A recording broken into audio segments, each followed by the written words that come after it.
What if Abracadabra was really a magic code that could actually create illusions of reality?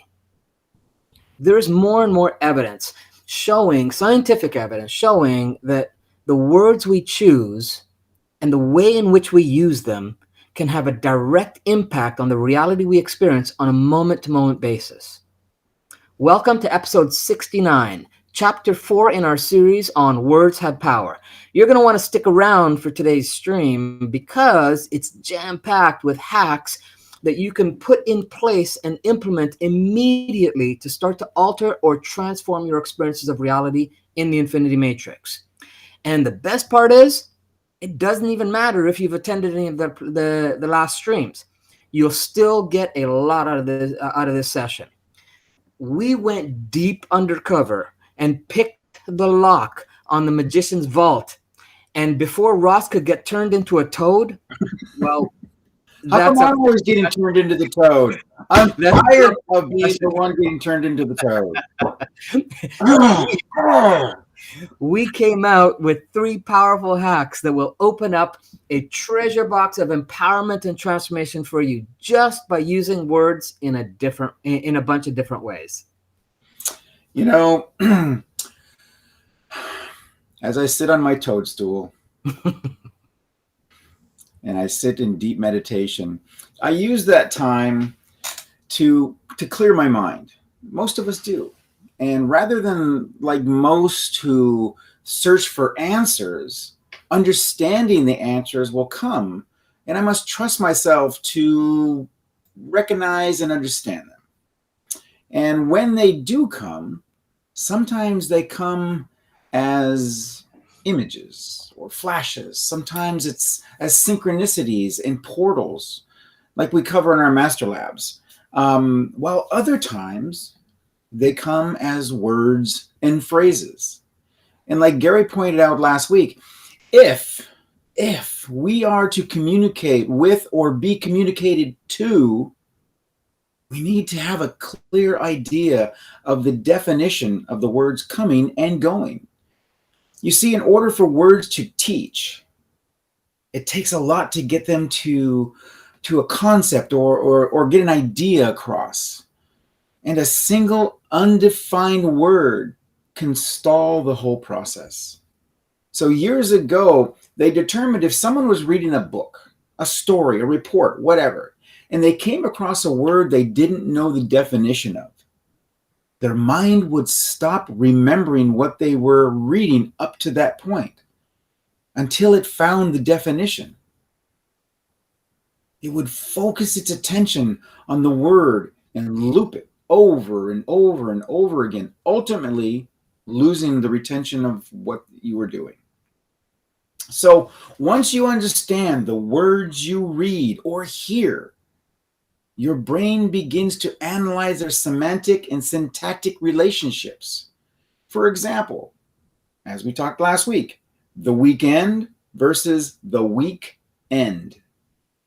Taking into consideration the orders, the order that the words maintain, the tenses, the complements, the information about the subject, while at the same time activating the neural mechanisms that detect incongruence or novelty effects. Thus, the looping cycle begins. And before we dive into the pond with Ross, into the content today, please go ahead and tell us in the comments where you're tuning in from today. Let us know. Let's see where in the world you're tuning in from, and see where we're all from, and get to know where our global community is tuning in from. Go ahead and drop it in the comments so we can see where you're tuning in from. Ross is just outside Seattle, Washington, and I'm just outside Vancouver, Canada. We've told you where we're tuning in from. There we go. They're starting to come in now. And so we'd like you to go ahead and do the same. Where are you? Wherever you're from, though, right? Wherever you are, we'd like to thank you for being here and joining us as we promise to provide some great content. Now, remember, from Bulgaria. Yeah, I see Hi, that. That's Mary. awesome. Good to Mary see from you. Memphis. I see there's a bunch of you on, so go ahead and drop it in the comments. Let us know where you're tuning in from. Awesome. Okay, great. And so remember that you can get more exclusive and unique content and communication and collaboration with others of like mind in our private group. Now they're all pouring in. There we go. In our private group. So if you're not already a member, we'd like to invite you to join our community of over 8,000 amazing like-minded people from all around the world. Just head over to it's on the screen there. Just head over to facebook.com/groups/ the Infinity Matrix. Answer the three entry questions, and you'll be automatically accepted in as a member. If you don't answer them, the system will bump you. It's really our way of keeping out, or doing our best to keep out spammers from the group and messing up the atmosphere and the energy that we have there. All right. So we can't deliver pizza through this platform. So we figured great content was a good compromise. Okay. I don't know what he drank this morning, folks. I don't know what we got frogs, we got pizza. I don't know where this is going to go anymore. Actually, go ahead and find the pizza emoji or any food emoji and drop it in the comments. Let's have a little fun here. Pizza or any food, like you were putting in an order for Ross to deliver to your house. Okay. You won't mind the bites out of it. Get you busy today, And Ross. I know it's just like me and my flies coming in. No. And now that we've got you salivating, let's get right into it. The first magic words hack I'm going to give you today is going to be a small but potentially powerful one that could possibly impact any area of your life for years to come. Okay? So, first, I'd like you to understand that what you say and when you say certain things to yourself over and over and over again, what you're doing is you're reinforcing at the unconscious level. It begins to create and strengthen the neural pathways for that thing that you're repeating. Okay. And what it does is, as it's creating those neural pathways and strengthening them, it then makes that become more of a reality in your world. And it doesn't have a process of where it actually filters out or judges something to be good or bad. It just takes what it gets and uses it. Okay. So it's important to consider the potential impact of many things that you say just out of habit. All right. So who here feels like they have a bad memory? Go ahead and enter in the chat hashtag memory needs work. Okay. Enter hashtag memory needs work if you feel that you have a bad memory. All right. So hold on. I got to see some people are having like martinis, Ross. You got to. Hey, Oh, and then someone said, "Oh, it's Michelle." you didn't qualify any It's of from this, man. If somewhere. people want to party on the show, then let them party on the And show. someone has a couple of beers and ice cream. All right, good. Um, okay, so yeah, hashtag memory needs work. So there's a bunch of you. All right. So, as you do that, I want you to begin to dissect the words and phrases you've used around memory throughout your life. Okay. And as we see, there's more and more piling in, that more memories need work in this audience. I do you believe that nurturing and taking care of your capacity to remember things is important? Answer in the chat. Yes or no. Hashtag memory important, or yes, or whatever. Just give me some kind of feedback if you believe that nurturing and taking care of your capability to remember things is important. If not now, in the future as you get older. Okay, yes, yes, good. We got a bunch coming in there. Awesome. There, yes. Okay, good. All right. Okay, so there's something I figured out many years ago during my practice as a hypnotherapist, and that is all. And I rarely use these quantifying, generalizing words, right? All of your problems and all of your solutions are a result of your memories. So think about it. Okay.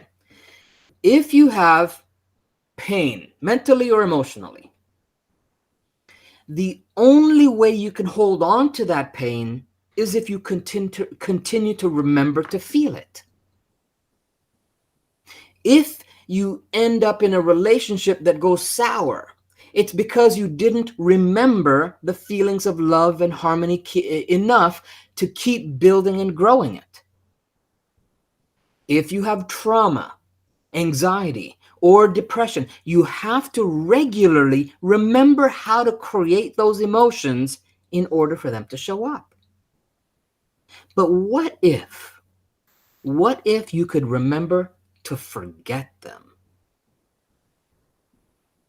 Think about it. If you remember to forget them, you just wouldn't have any recollection of why you had them or how to generate those biochemical reactions for that emotion to show up. Sounds simple, but it may not be easy. I get that. But after observing, for many years, observing this with my clients, family, and friends, I started to notice the languaging that people use around their memory or perceived lack of it. I mean, if everyone here says, or if many people here say that they have a bad memory, right? Why is it you're not forgetting the crappy stuff? Why is that? Right? Why is it you're not forgetting, the pain and the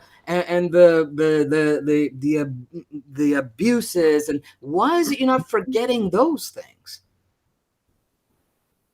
Right? Or the your lack of this, or your inability to do. Why is that? Well, part of it is, we've talked in previous streams, is social conditioning, and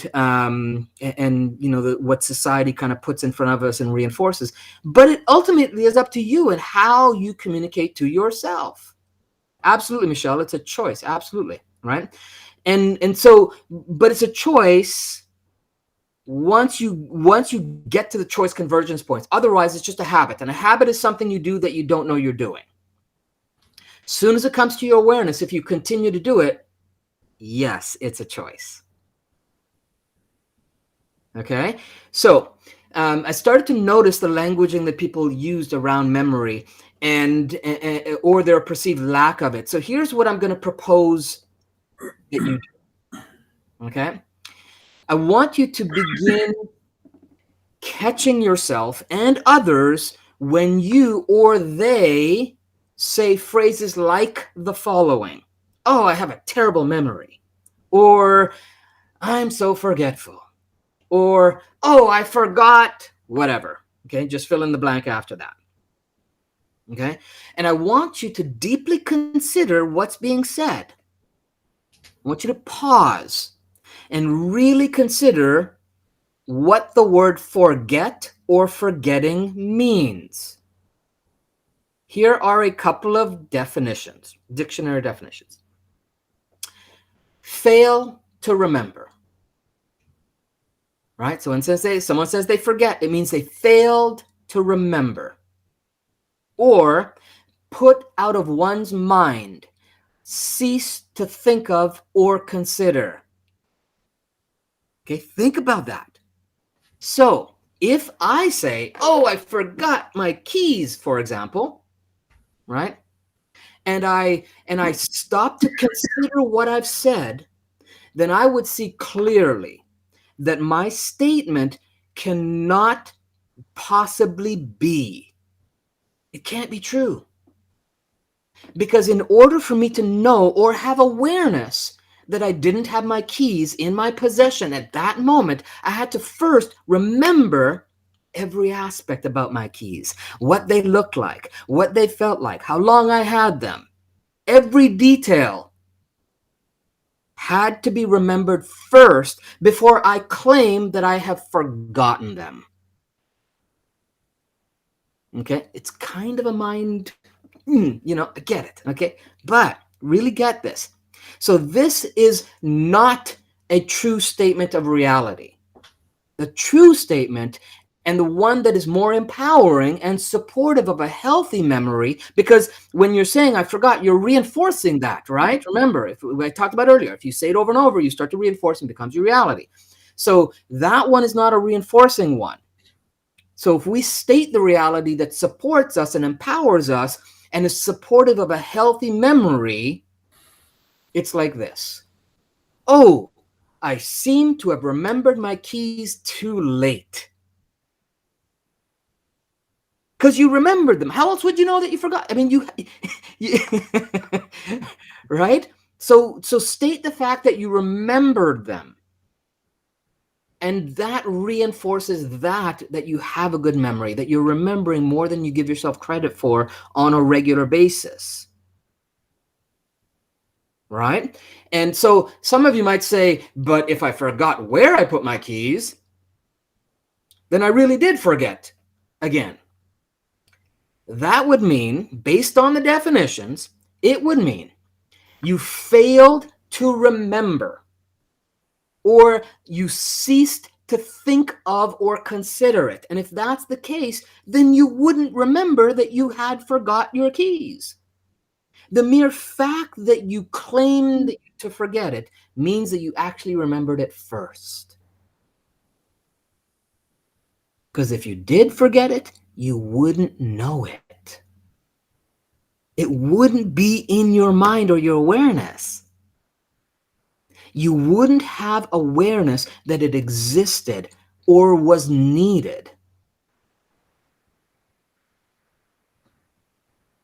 Okay? And so James says, how about I've forgotten to bring my keys? No, you remembered to bring your keys too late. By the time you say that, you've remembered your keys were needed. Okay? So let's break it down to drive the point home. And James, you say we're beating the point to a death. Trust me. It's a micro example of all kinds of words that we use over and over that reinforce our limits and our limitations and stuff like that. And if we don't look at it and understand that, and while you may get it, some people don't. So we need to kind of support everybody that needs to work through that, because it is a difficult concept to shift for some people. Right? So I appreciate that you get it, and that's great. So now, then, James, that means for you, right? If you've said that, then that means for you in your future, you can't ethically and integrally say that you've forgotten anything. Because if you do, then I didn't drive it home enough. Right? So, and because this is not something that happened overnight for people, it's something that they've been doing over and over. They've established hardwired patterns for this. Right? And I'm talking from experience. I've worked with over 18,000 clients one-on-one, and I'm telling you from experience that this seems simple, but it isn't easy, which is what I said. And that's why we need to kind of get it from different aspects and different perspectives. Right? So you go to a party, you're meeting with some people, you have a great time, the night passes by and it's time to leave. So you go to get your jacket, you put on your shoes and you head to your car, then you stop and say, oh, I forgot where I put my keys. And you actually are saying you remembered you had keys. You remembered you had put them somewhere. And at that moment, that exact location is being investigated by your conscious and unconscious mind, but hasn't brought it to mind yet. So in essence, you actually remembered much more than you gave yourself credit for. But forget my keys is a statement that reinforces a weakened memory. So here's your super simple hack. Okay, yet powerful magic words hack you can start to remember to use from now on. Once you catch yourself or others saying, I forgot something, immediately change it to, oh, I just remembered blank and fill it in. Oh, I just remembered. I just remembered. Okay.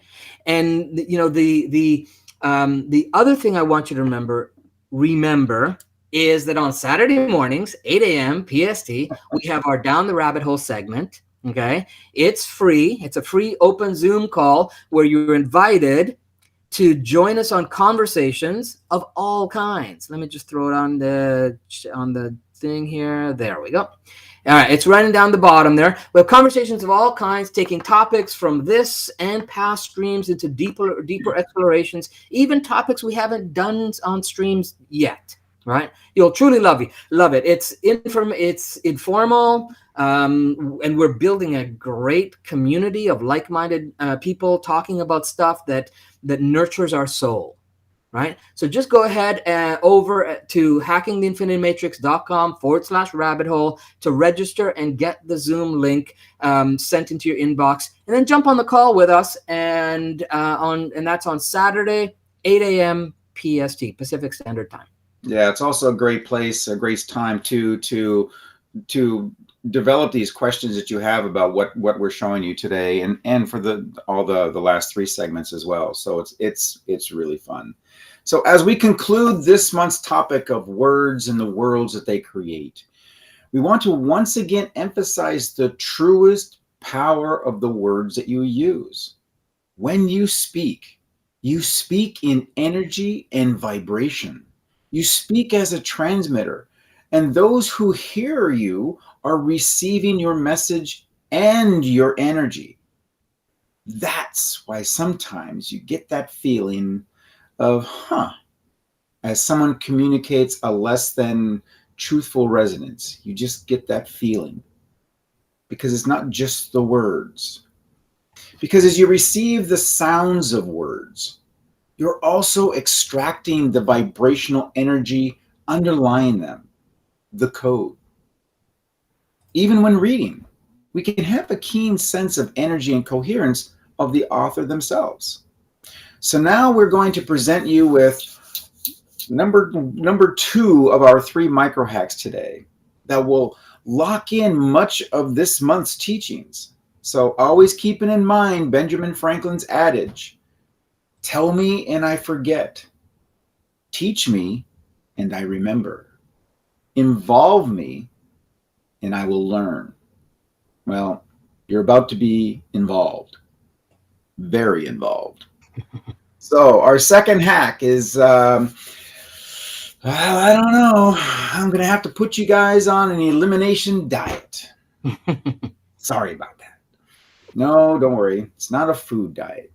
It's an elimination diet of words. And this is how it's going to play out. So I hope you all have a notepad, pen, and paper. For a really good memory. Exactly. For 1 week, you're going to eliminate these 5 words or phrases from your vocabulary. You're going to do this for 1 week and notice the results in the way that the infinity matrix is going to start responding back to you. So write these down on a piece of paper or a note card so you have something tangible to hold. Carry it with you, fold it up, put it in your pocket. Okay, we want something that's going to constantly remind you. You're going to feel it. Oh yeah, I remember that, and you open it up and look again. Plus the brain remembers more when things are written down rather than being typed. So, but if you must type, make this list become your phone's wallpaper for a week. It needs to become part of your environment's coding. We've talked about this an awful lot over the last year. The whole emphasis behind what we do is to utilize your environment and read its coding. Okay, so the first phrase that we're going to eliminate from your word diet is I'll try. How many people have used that? just today or in the last 24 hours. Okay, so again, we go back to what it means. When you tell somebody, I'll try, it just simply means no. It really means you won't do something or don't want to. It's become kind of what I call the cop out term. It's inferring that you plan to fail, to quit, or not even try at all. There's no commitment behind these words. This phrase is one of those weird word groups that Gary was talking about last week on the live stream. So it has so many uses and inferences that it can be confusing. And this variation that we're talking about today refers to the type of mentality for exerting minimal effort, if you even get around to trying in the first place. So Thomas Edison didn't say, I'll try to invent the light bulb. I'm pretty sure he didn't say that. But he did try 10,000 different attempts before he succeeded. So in other words, his tries came about from doing, because he was committed. He had a declaration of, I'm going to solve this problem. So if somebody asks you if you're going to succeed in your venture and you say, I'll try, it's a low priority. However, if you say, I'll need to move a few things around, I'm pretty sure it'll work, it becomes higher on the scale and in your mind's priorities. So here's a couple examples. Instead of using I'll try, how about I will? Boom, I will. Or I'm determined. Or simply be honest and simply say you're not interested or it won't work for me. Now, this isn't just in business. This is anything that Gary and I are talking about. This encompasses your whole life. This is when grandma asks if you're going to come to her party. Who's done this? Oh, I'll try. Or let's borrow from Master Yoda. No, try not. Do or do not. There is no try. He just had to do a Star Wars reference. I'm telling you. I think that's the first Star Wars I've done in 69 episodes. I'm slacking. Okay. Okay, number 2.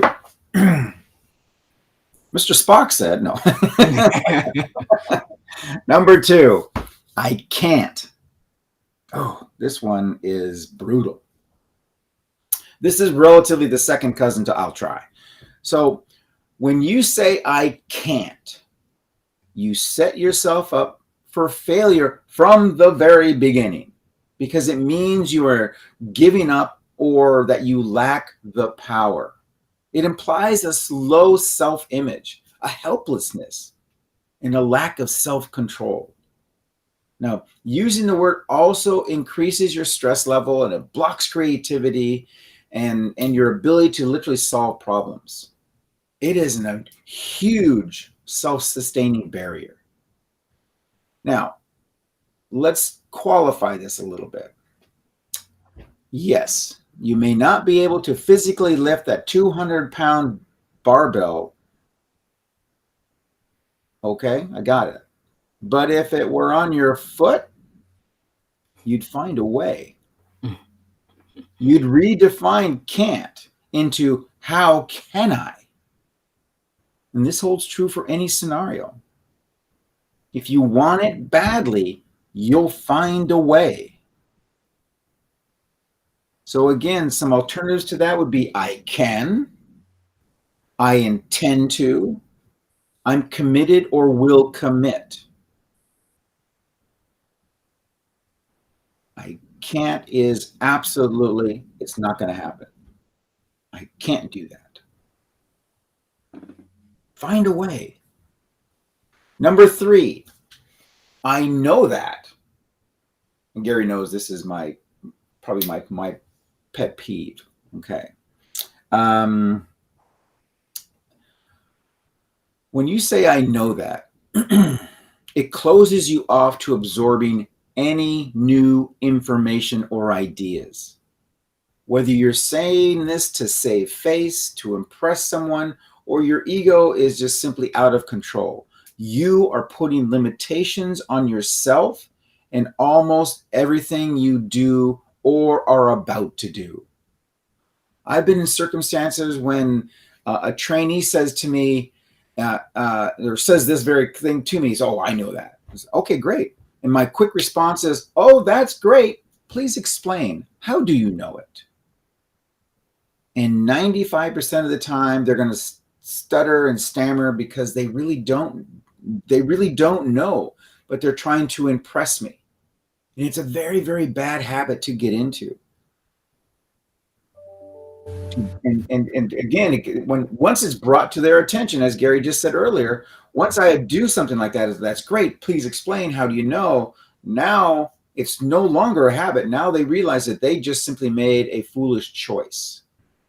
It's generally a last resort to break a last resort that I take to break a disempowering pattern. Because when you know that, oh, I know that, you stop. You don't really know, okay, or you don't know all of it.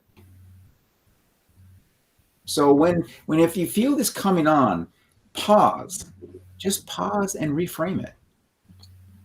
Perhaps something like, I've seen this before, but not like this. Show me more. Okay, you will instantly feel a shift in the energy of the individual or the room altogether, and in a shift in yourself. You become more curious. And again, this is used a lot just because people don't want to show any type of ignorance. And there's nothing wrong with ignorance. It just means you don't know.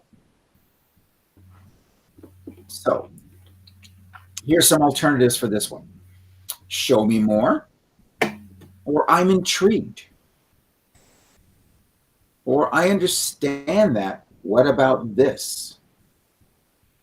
Turn it into a question. You're going to notice an immediate response. Oh, well, let me show you this. Okay. Number 4, I don't have time for. And what this really means is I won't make time for, or I don't know how to make time for, whatever, fill in the blank. Ultimately, when considering a new venture, a purchase, addition to your life, you don't see enough value as a reason to reprioritize your time. That's generally what this means. So when you find yourself beginning to think or say this, stop and ask yourself why. Is your schedule really that packed? Or is this not worth your time? Which is fine. Is it lacking value or importance to you? Another way you can use this as well, if it's something that you're interested in, I'll make it happen.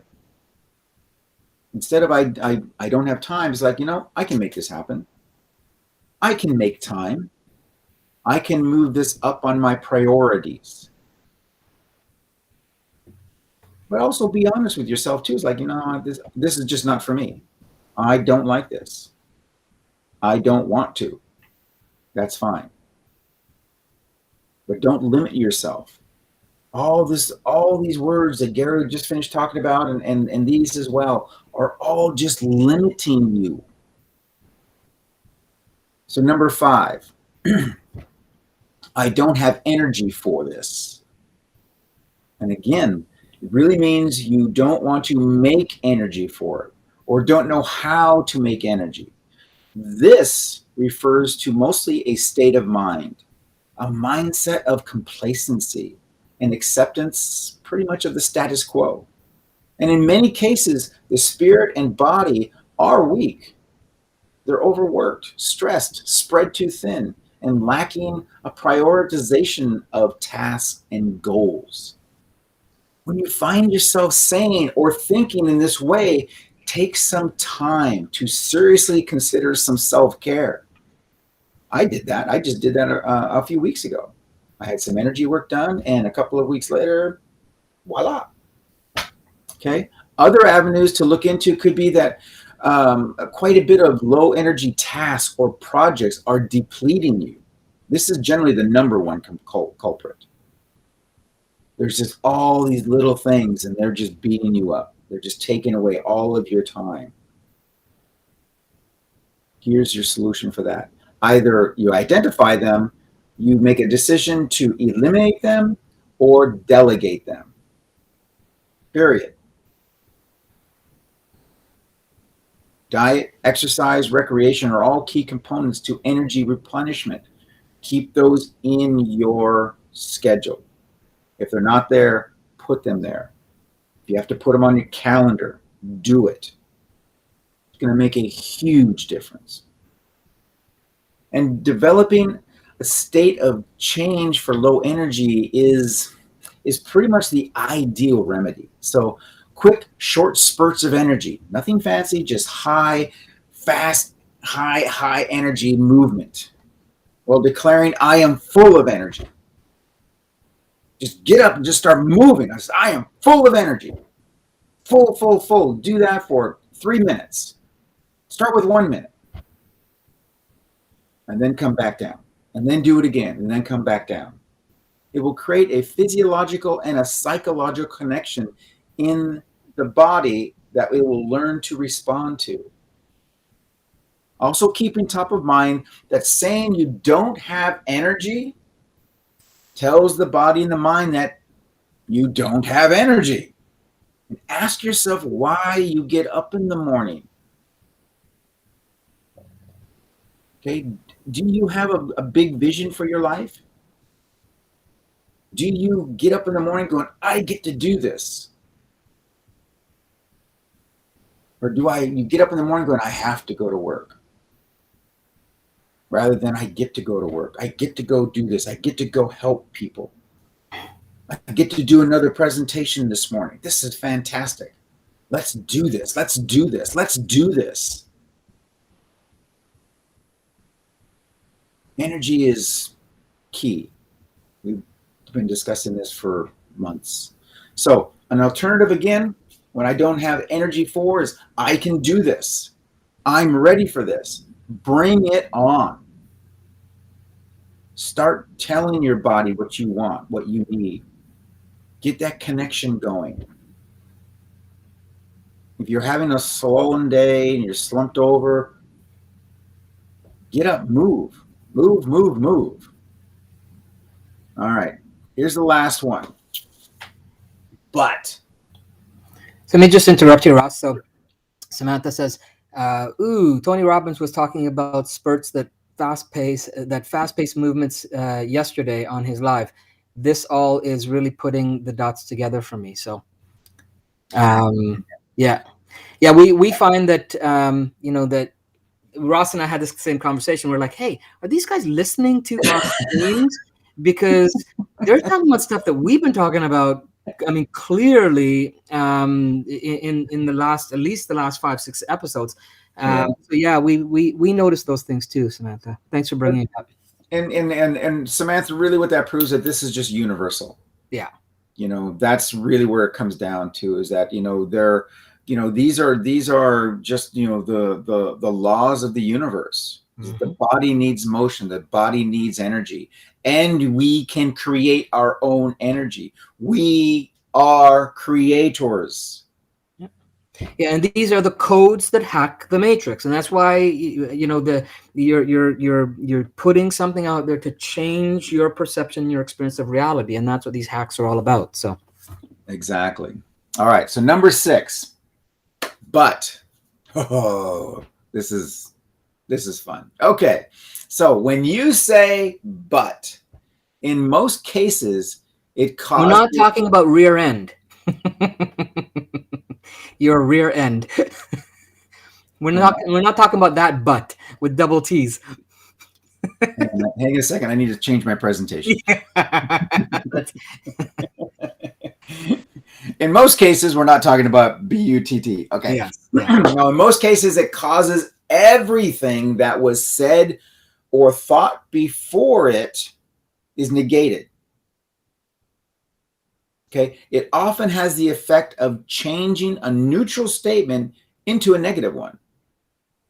This word closes off the conversation space or the thought process. And I'm going to give you some examples. When the boss says, "You did a great job last week, but sales are still down," that's not very motivating, because when we break this down, you did a great job last week, but he's negating, he's eliminating, he or she is eliminating the great job last week. You didn't do a great job last week. Sales are down. Okay. When she could have said, "You did a great job last week. However, sales are still down." It dulls things a bit, but however is just a milder way of saying but. Let me shift this even more. So again, Sure. remember, words have the power we give them, right? So you can also do the same sentence. So instead of "you did a great job last week, but sales are down," by changing two components, just switching and say sales are still down, but you did a great job last week. Right. So now we're negating the thing that, okay, yeah, we get that it's down, but we're emphasizing the thing that, hey, you did a great job this week. We're reversing it. Right. So let's say, for example, then that you can go even better with this same sentence though. You did a great job last week. So what is another way we continue this momentum to further increase sales? Nice. Now that's motivating. However, you can, kind of what Gary was just saying, you can positively use "but" and negate a negative outcome as, "I realize sales are down, but look at those profit margins." Okay. So it can be used. Again, it's just thinking through what you're trying to do.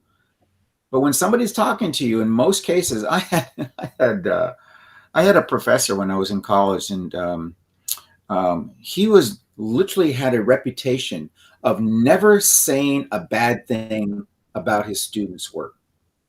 Never.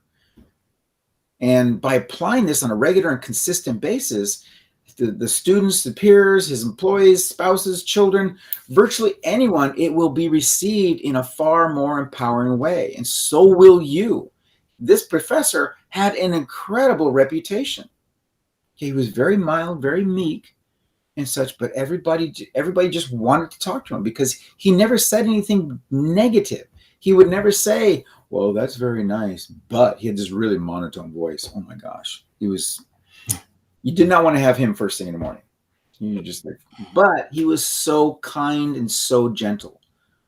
I can honestly say, in thinking back, I don't think he ever used the word "but." I really, really don't. It was amazing, and everybody knew it, and everybody had such respect for him because he always saw the brighter side. He always saw something good. So when you take all of these into consideration, think of how you're saying them. Probably 99.9%. Well, you'll automatically use these in a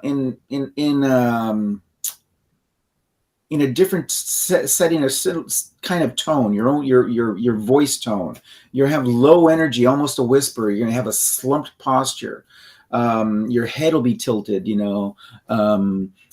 of when you see somebody talking to you and they go, "But," or "I'll try," or "I can't." Okay, this is your first signal when sending or receiving these tonal postures. "I'll try," "I can't."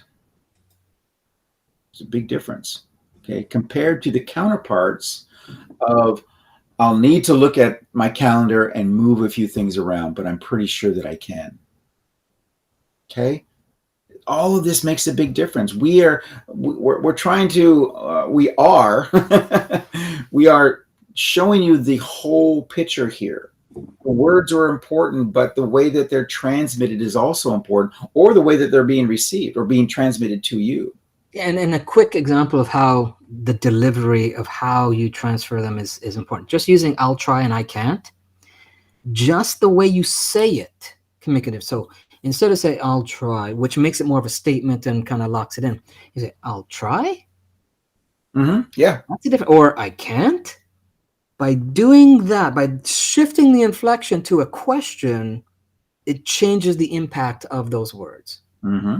Right? So we're just kind of giving you some of the inside tweaks here, but that's the exact point, is your tonal and visual posture. So when I said "I try," you notice how you'll automatically shift upwards as opposed to "I'll try" or "I Yeah. can't." It's And that's and Gary, that's a really good point, because again, when I'm doing training and Mhm. such, and somebody will use the word everything or everyone, and also everything,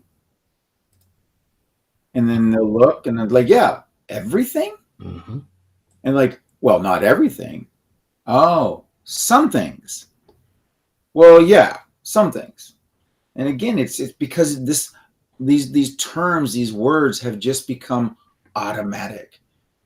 And they become automatic because they're everywhere around you. They're being used everywhere around you. They're in your advertising, they're in your books, they're in your movies, they're virtually everywhere. Okay, that you turn. They are part of your environment. This is your way of saying that's your reality, that's your environment, this is mine. And I'm going to be more specific. So I've given you a task. I give you a list of words to avoid along with alternatives that will instantly cause a neurological shift in the circuitry of your brain. Now I'm going to give you the fail safe, a simple hack within a hack to eliminate any doubt when choosing the most empowering and uplifting words and phrases. So, when in doubt of the proper terminology to use this filtering system. Okay. Is it true? How do I know it's true? Is it giving me the outcome I want? And most of all, does it empower me Or others. or others? So, an example, I can't succeed on my own in business. Okay. So, we take that sentence and then we apply the filter and we ask ourselves these questions. Is it true that I cannot succeed on my own in business? How do I know I cannot succeed on my own in business? Is not succeeding in business on my own giving me the outcome that I want? And lastly, does not succeeding in business on my own empower me or empower others? This is just whoop. So Great filter to use. great filter. It's fantastic. So remember that your mind is the most powerful thing that you can control. Saying words like these is like handicapping yourself before you even get started. And life's difficult enough, and you don't need your own mind rooting against your potential, stopping you before you even get going. Okay? That's hack number 2. So hack number 3. All right.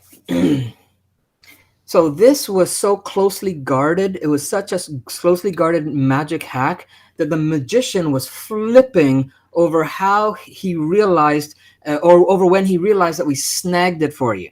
Truth be told, Ross was this close to needing a princess kiss to be here today. All right. Did you spell my name out of a hat or? All right. So hack number 3. This hack is about starting to create your own magical vocabulary, including existing words in your vocabulary. And then, as you evolve and as you grow with it, creating words that no one else knows. but you and your unconscious mind. You give these words definitions and meanings just for you and your unconscious mind to trigger feelings, thoughts, ideas, and actions of empowerment.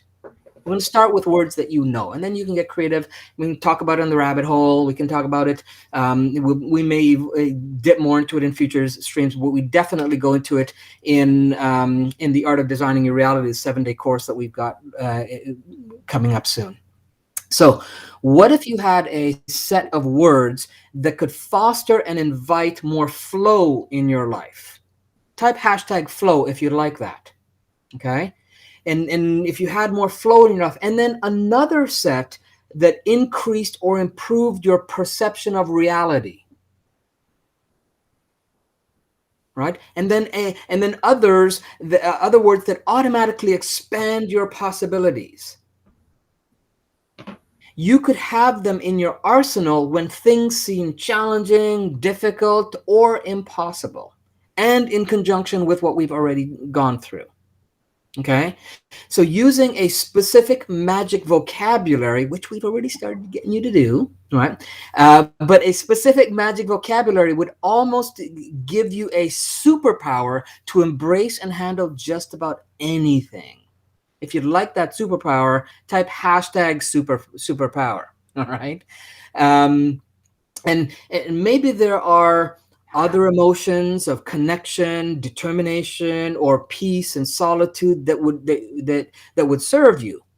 The thing is that the infinity matrix you are making up, the reality is as you it's the reality you're making up as you go along anyways, right? You are making this reality as you go, moment by moment. So why not come up with an empowering or enlightened vocabulary that is customized and personalized just for you? Nice. We got some flow and superpowers in there. That's awesome. Okay. So this final hack is designed to help you to get started on your very own magic vocabulary. The first category of words I want you to start using more of in your everyday communication. So while I give you the vocabulary diet, right? The word diet. I'm going to add in some substance, some stuff on your table to use now, right? To digest and have it flow with you. All right. So the I want you to start to use more in your everyday communications, and done with the intention of creating more flow and ease in your life. In fact, the more you think about and the more you enjoy having these things flow effortlessly in your life, you will easily find new ways to naturally and automatically adopt them into your everyday communication. So, I'm going to go to the slide here. I'm going to pop you out for a second, bring you back, Ross, after. Ciao for now. Like that. And look at that. We've got, oh, I can't move that. Why? Oh, I don't like that. Our software just moved where that goes. Okay, so I'm going to take me out and make that the solo. You guys will hear me as we do that. Okay, there we go. Okay, so here are going to be 3 words to start you off on your magic vocabulary to create more flow in your life. Okay? Here we go. The first one is easily. Start to use that more in your conversations when you're speaking with people. Naturally and automatically. Using these words will impact you and those you use it with on an energetic level, as Ross talked about earlier earlier today and in past episodes, right? The energy of them starts to bring more flow and ease to the people that you're speaking with or to yourself. So play with them and actively add them into your conversations with others and yourself more consistently from here on out. Okay?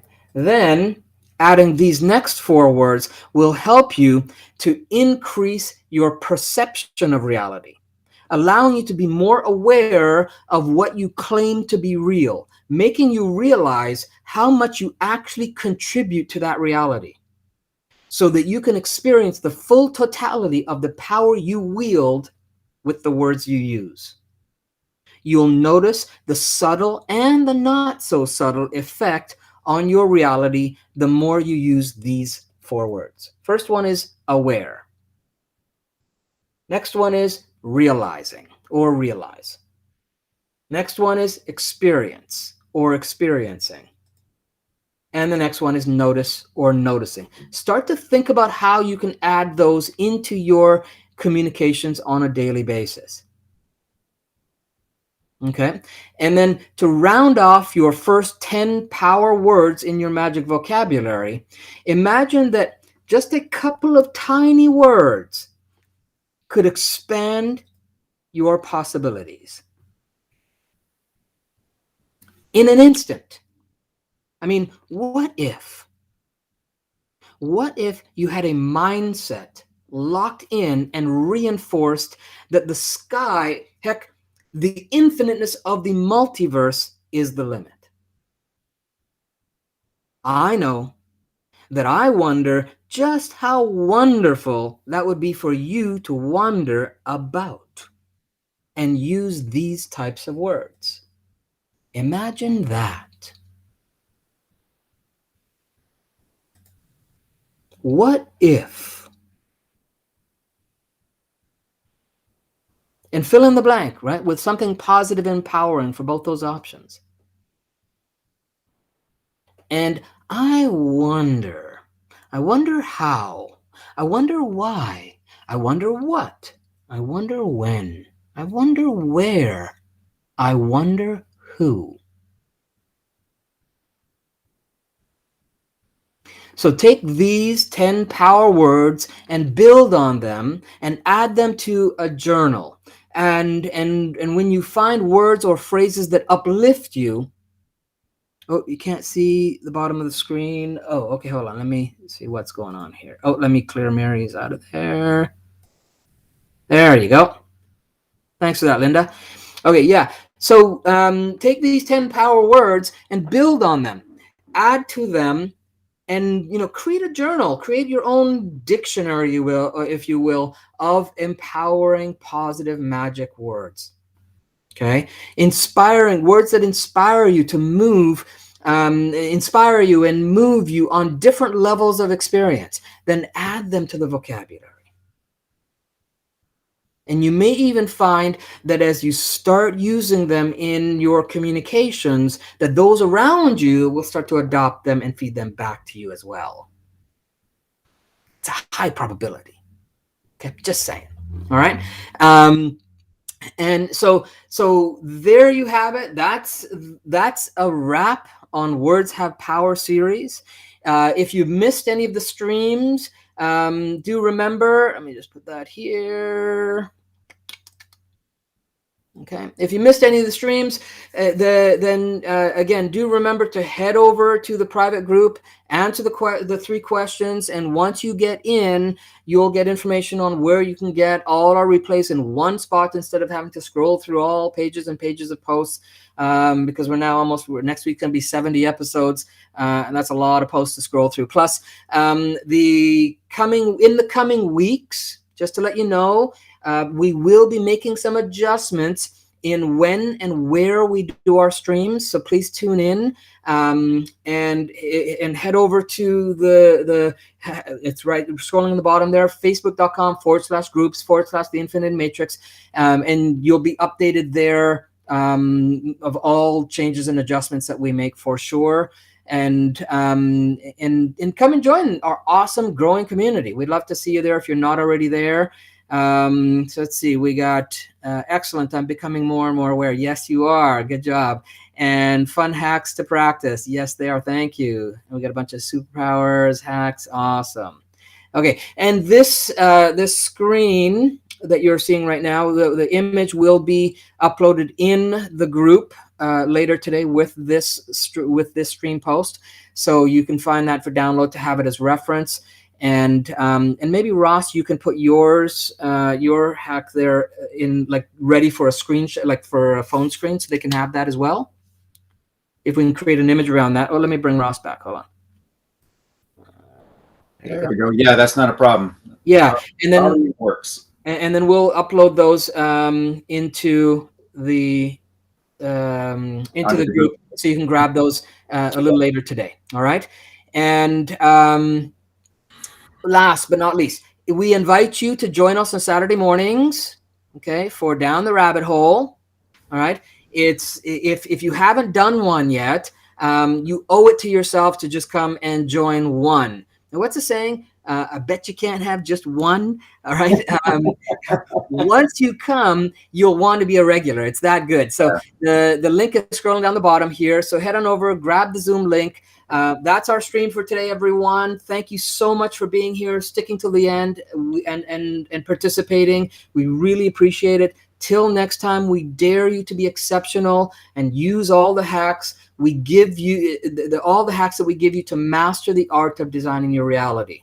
Also, if you find value in the content we give you, we ask and suggest that you share so we can grow the community, so that other people get benefits of what we're delivering, and all this awesome free content that we've been giving you for 69 weeks now. All right. So be well, everyone. Thank you. We will see you on either Rabbit Hole Hey. or next stream.